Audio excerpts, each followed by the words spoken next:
इनको लग रहा है जैसे ही हम जाएंगे, माँ बाप तो बड़े तड़प रहे हैं हमारे बिना, जाएंगे तो माँ बाप बिछ जाएंगे तुम्हारे आगे। क्यों बिछ जाएंगे भाई? सही बोला आपने। ऐसे नालायक बेटे को कुछ भी क्यों मिलेगा? नहीं मिलना चाहिए। अगर अप्सरा मॉम इसी फॉर्म में रहेंगी तो किसी बहू की हिम्मत नहीं कि वो अपनी सास के खिलाफ एक शब्द भी बोल पाए। आपकी पॉपुलैरिटी का फायदा उठाने के लिए लोग आपसे रिश्ते बनाना शुरू कर देते हैं, लोग आपके करीब आना शुरू कर देते हैं। राम राम जी सबको। तो बात करते हैं अप्सरा मॉम के बारे में। तो भाई अप्सरा मॉम ने भी कल की लाइव देखी है और उन्होंने सारा सीन देखा कि किस तरह से बेटा बार बार माँ को बुरा बनाए जा रहा था और माँ को लेकर के औरतें कैसे भड़क रही थी, कुछ कुछ बोल रही थी, वो फेवर नहीं कर रही थी। बुद्धू कहीं के घटिया इंसान, वो माँ को गालियाँ निकाल रही थी, माँ को क्रिटिसाइज कर रही थी, माँ की आलोचना कर रही थी और तेरे को मजे आ रहे थे। सही क्लास लगाई। पहले तो मुझे उस चीज़ का दुख आ रहा है, मुझे इस चीज़ का दुख आ रहा है कि सुबह वो बहुत ही सैड थी और उन्होंने बताया कि वो मन से बिल्कुल ही ठीक नहीं, बहुत लो फील कर रही थी और काफ़ी बेचारी अप्सरा मॉम का काफ़ी मुंह उतरा हुआ था, काफ़ी वो दुख में थी कि एक बेटा कैसे अपनी माँ को मतलब गालियां दिलवा सकता है, बुरा कहलवा सकता है और इवन खुद उस तरह के पैनल को ज्वाइन करके बैठा है जहां माँ के बारे में बुरा बुरा बोला जा रहा है, माँ को क्रिटिसाइज किया जा रहा है।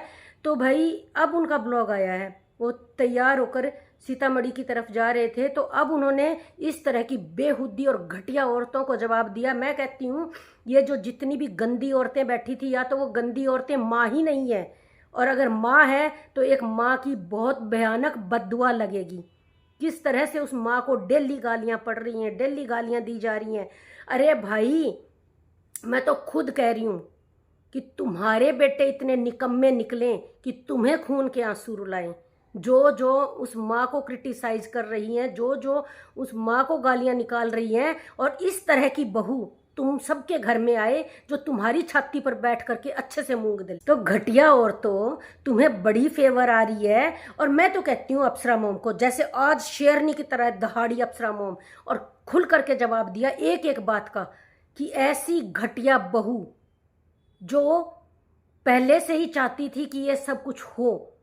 और भाई अब तो शांति से बैठ जाओ, दोनों घटिया बहू और बेटा किस तरह से गालियां निकलवा रहे हो अपनी माँ को। अब वो तुम्हें क्या कह रहे हैं? तुम्हें हिस्सा चाहिए क्या घर का?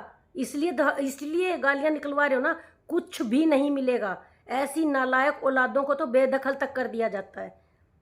और तू जा जाके अलग अलग प्लेटफॉर्म पे जा जाके माँ को गालियां दिलवाना, माँ की आलोचना करना, माँ मतलब घर वालों के बारे में थू थू करवाना, इससे क्या हासिल होगा भाई? क्या मिलने वाला है तुम्हें? तुम ये बता दो भाई। माँ को गालियां निकलवा करके तुम्हें डॉलर तो मिल जाएंगे, लेकिन माँ बाप का प्यार और माँ बाप का आशीर्वाद कभी नहीं मिलेगा। और माँ बाप की दौलत पे अनित करके बैठा है। और अप्सरा मॉम ने ठीक कहा कि हमारे दो बेटे हैं, एक बेटा माँ कहने से मना कर देगा तो हमारा दूसरा बेटा है। कितनी आत्मा दुख रही थी उनकी जब वो ये बोल रही थी कि कोई बात नहीं, एक बेटा अगर माँ कहने से मना कर रहा है तो एक बेटा और है उनके पास। अरे यार अभी भी शर्म है ना? तो माँ बाप के पैरों में पड़कर माफ़ी मांगनी चाहिए। और मैं तो कहती हूँ अप्सरा मॉम जो बेचारी इतनी भोली भाली, इतनी शरीफ बन के रहती थी, भाई शराफत का ज़माना नहीं है, मैं आपको बता दे रही हूँ। आप जिस फॉर्म में आ जाइए ना, इसी फॉर्म में रहिए। अगर आप इतनी ही स्ट्रांग, इतनी ही जैसे आज दहाड़ियाँ इस तरह से हमेशा यही छवि के साथ रहती ना, आपके बेटे की और आपकी बहू की हिम्मत नहीं होती, वो लोग आपके खिलाफ एक शब्द भी बोल पाते कहीं भी जा करके, और बहू इतनी आवारा नहीं हो जाती। अगर अप्सरा मॉम इसी फॉर्म में रहेंगी तो किसी बहू की हिम्मत नहीं कि वो अपनी सास के खिलाफ एक शब्द भी बोल पाए, या थोड़ा बहुत भी। वो तो ऑन कैमरा भी भड़काती है, ऑन कैमरा भी भड़काती है। और ठीक कहा अप्सरा मॉम ने, ले जाओ ना इसको अपने घर, लेटा लो, ले जा करके कर दो इसकी सेवा, और करवा लेगी अपने पति से सेवा। माँ बाप ने ठेका ठा रखा है, माँ बाप की कोई बात सुननी नहीं, माँ बाप की कोई बात माननी नहीं, और सब कुछ चाहिए माँ बाप से। जब माँ बाप की कोई बात सुननी नहीं, माँ बाप की कोई बात माननी नहीं, और फ्लैट भी चाहिए, घर भी चाहिए, परिवार को गालियां भी निकलवानी है, तो मतलब तू जा जाके पैनल पे बैठ बैठ के माँ को, पूरे परिवार को, इवन बाप को भी लपेट दिया, मतलब सबको गालियां निकलवाएगा, तो फिर मिल जाएगा तेरे को सब कुछ? लोग क्या कर देंगे? दिलवा के चले जाएंगे लोग सब कुछ? ऐसे घटिया इंसान को उनके बेटे निकालेंगे उनको गालियां ना, तब पता चलेगा।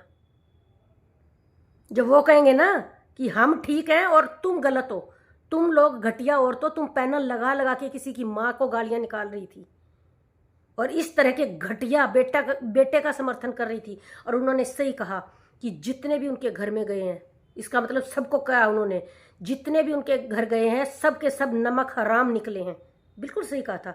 और मैं एक बात कहना चाहूँगी उनके बड़े बेटे को भी और अप्सरा मोम को भी कि भाई आप पब्लिक प्लेटफॉर्म पे हो, कई बार हमें लोग अच्छे भी लगने लग जाते हैं, बाय नेचर भी अच्छे लगने लग जाते हैं, ज़रूरी नहीं होता सब लोग एक जैसे हो, अच्छे भी होते हैं, लेकिन फिर भी सब बहुत अच्छे हैं, अपनी जगह बहुत अच्छे हैं, किसी का कुछ नहीं बिगाड़ रहे, अपनी ब्लॉगिंग कर रहे हैं, अपना सब कुछ दिखा रहे हैं, इसमें किसी का क्या घाटा कर दिया। लेकिन आपकी पॉपुलैरिटी का फ़ायदा उठाने के लिए लोग आपसे रिश्ते बनाना शुरू कर देते हैं, लोग आपके करीब आना शुरू कर देते हैं और आप भी प्यार के उसमें बह जाते हो। सिर्फ अपनी ब्लॉगिंग कर रही है, वो किसी को कुछ नहीं कह रही हैं, लेकिन घटिया लोग तो पीछे पड़ चुके हैं ना, लेकिन उनमें से कुछ अच्छे बनकर भी आ जाते हैं। तो अच्छे बनकर जब कोई हमारे करीब आता है तो हम सोचते हैं यार ये हमारा अपना है, हमारे दर्द को समझता है या हमारे साथ है। तो अब गलती यहीं हो जाती है, सचिन से भी बार बार होती है, बल्कि मनीषा ने एक बार बोला भी था, मेरा पति यहीं पे गलती करता है कि वो सबकी मदद करने लगता है, यहीं उनसे चूक हो जाती है। मेरे पति बहुत अच्छे हैं और अच्छाई वश किसी की मदद करते हैं तो वो कौन कितना करीब हो जाता है और किस तरह से धोखा दे जाता है ये पता ही नहीं चलता। प्रोफेशनल है सब, कोई किसी को पर्सनली तो जानता नहीं है, यहाँ पे सब प्रोफेशनल है, सोशल मीडिया से जुड़े हुए हैं।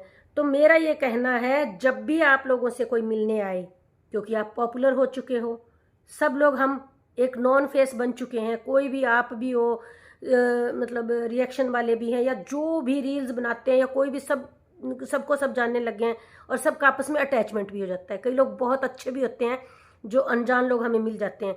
तो आपको सिर्फ एक ही काम करना है, कोई भी हो, कोई भी आपके परिवार के अलावा कोई भी पर्सन, किसी से ज़्यादा दोस्ती नहीं बढ़ानी। दूसरी बात, चलो दिल के रिश्ते बन भी गए, दोस्ती हो भी गई और अच्छा लग रहा है दोनों को एक दूसरे का साथ, जैसे हमें अप्सरा मोम बहुत अच्छी लगती हैं, उनको भी भाई हम जब अप्रिशिएट करें तो उनके मन में भी प्यार तो आएगा नहीं। मेरा ये कहना है भाई मत बुलाओ घर पे किसी को भी। आप पब्लिक प्लेटफॉर्म पे जब भी मीटिंग रखते हो, मीटअप रखते हो या कहीं भी किसी फंक्शन में, जैसे सचिन ने कई बार कहा कि हम वहाँ जा रहे हैं वहाँ मिलेंगे, या अभी अप्सरा मोम जा रही हैं कहीं सीतामढ़ी जा रही हैं तो उन्होंने कहा कि हम वहाँ मिलेंगे। हाँ भाई, अपने घर के अलावा आप बाहर पब्लिक प्लेस पे कहीं भी मिलो तो ऐसा ही रखो, कभी भी किसी को घर में इनवाइट मत कीजिए। मेरी तो देखो यही सलाह है पर्सनली। मुझे भी ऐसा बहुत बार फील होता है जब मेरे कोई क्लोज फ्रेंड्स घर में आती हैं, कई है ऐसी जो आती हैं, जब तक हम बाहर दिखते रहते हैं, बाहर किसी से बात करते हैं तो एक दूसरे को बहुत एडमायर करते हैं, अप्रिशिएट करते हैं, लेकिन जब वही इंसान अपने घर में आ जाते हैं तो हमारे घर की कई सारी वाइब्स ले जाते हैं अपने साथ। कहते हैं ना, घर में जाकर किसी के कुछ बताने की ज़रूरत नहीं होती, किसी के घर में आप एक कदम रख लो, घर खुद बता देता है उस घर की कहानी। तो मेरा यही कहना है कि पॉसिबल हो तो आप अप्सरा मोम को भी मैं यही बोलूँगी कि अगर पॉसिबल होता है तो आप भी यही कोशिश कीजिए, अपने ब्लॉग्स में भी बताइए। और सचिन और मनीषा को भी मैं यही बोलूँगी कि चाहे जितने क्लोज हों उनको भी आप यही बोलिए अपने ब्लॉग्स में। मनीषा तो बहुत भोली वाली है, उसने बहुत बार बोला भी है कि उसके पति बातों में आ जाते हैं और ख़ास करके आदमी तो आ ही जाते हैं। तो भाई जो भी आपसे मिलना चाहे, सबका मन करता है ना मिलने का, तो जो भी आपसे मिलना चाहे सामने हम प्रिटेंड कर सकते हैं, पोर्ट्रेट कर सकते हैं, लेकिन जब कोई इंसान 24 घंटे आपके घर में रह के जाएगा वो आपकी हर गतिविधि को नोटिस करेगा। बाद में वो इतना अंदर घुसड़ जाते हैं कि परिवार की इज्जत की धज्जियां उड़ाना शुरू कर देते हैं। कीजिए, बाहर ही हाय हेलो कीजिए और बाहर से ही बाय कीजिए। तो और अप्सरा मॉम के लिए मैं बोलूँगी कि आज जो अप्सरा मॉम दहाड़ी हैं, अगर वो इसी तरह का रूप अपना रखेंगी तो कोई बेटा बहू की हिम्मत नहीं पड़ेगी कि अपनी माँ बाप की इज्जत इस तरह से सरेआम पब्लिक प्लेटफॉर्म पे जा जाके इज्जत की धज्जियाँ उड़ाए। हिम्मत है तो आए ना। और मैं तो कहती हूँ वो लाइव कर करके माँ बाप के झगड़े दिखा रहा था उस टाइम भी, मैं कहती हूँ अब कर लाइव, और अब वही डांट और वही सब पड़ेगा। और हिम्मत है तो माँ बाप को फेस करके दिखा। कोई ज़रूरत नहीं है राजा बेटा बोलने की। जिसने इतनी इज्जत की धज्जियाँ उड़ाई उसको इसी तरह से गेट आउट करो, पता चल जाएगा ना दुनियादारी का कि ये बहू आंख कैसे मिलाएगी अपनी सास से, अपने ससुर से, जो इस तरह से घर की इज्जत को उछालती फिर रही है, गली गली घर घर जाके इस तरह से सास ससुर की इज्जत को मिट्टी में मिला रही है। ये नज़रें कैसे मिलाएगी? अपनी सास से नज़रें कैसे मिलाएगी? अपने ससुर से नज़रें कैसे मिलाएगी? इस परिवार से नज़रें कैसे मिलाएगी? घटिया औरत, शर्म नहीं है तेरे को थोड़ी बहुत भी? नीचता की सारी हदें पार कर दी है इसने। और भाई बिल्कुल इसी अंदाज में अपने, किसी और को कहने की जरूरत नहीं, अपने घटिया बेटा बहू को आप इसी तरह से सामने रखिए, इसी तरह से उनका इलाज कीजिए, और कोई रास्ता नहीं है। इनको लग रहा है जैसे ही हम जाएंगे, माँ बाप तो बड़े तड़प रहे हैं हमारे बिना, जाएंगे तो माँ बाप बिछ जाएंगे तुम्हारे आगे। क्यों बिछ जाएंगे भाई? सही बोला आपने। ऐसे नालायक बेटे को कुछ भी क्यों मिलेगा? नहीं मिलना चाहिए। तो भाई मेरा आज का ये रिएक्शन आप सबको पसंद आया हो तो प्लीज़ लाइक कमेंट ज़रूर कीजिए, और जो भी मेरे चैनल पर नए आए हैं मेरे चैनल को सब्सक्राइब भी कर लीजिए। और आप सबको मेरे ना फेस पे पसीना पसीना दिख रहा होगा क्योंकि मैंने पंखा बंद कर दिया, नहीं तो एडिटिंग बहुत ज़्यादा करनी पड़ती है पंखे का शोर आता है तो। और यही रूप रखना आप अपना। आप सुंदर भी लग रही थी, और जिस तरह से दहाड़ी है, किसी और को लगे ना लगे, आपके बेटा बहू के मन में इतना खौफ तो होना चाहिए कि जब वो वापिस आए तो माँ आंसू गिरती ना मिले, ऐसे ही दहाड़ती हुई मिले और एक एक सवाल का जवाब मांगे। माँ ऐसे घटिया बेटे से और बहू से सामने खड़ा करके एक एक चीज का जवाब मांगे। करते हैं वीडियो को समाप्त, मिलते हैं एक नेक्स्ट रिएक्शन के साथ। तब तक के लिए सबको प्यार भरी राम राम।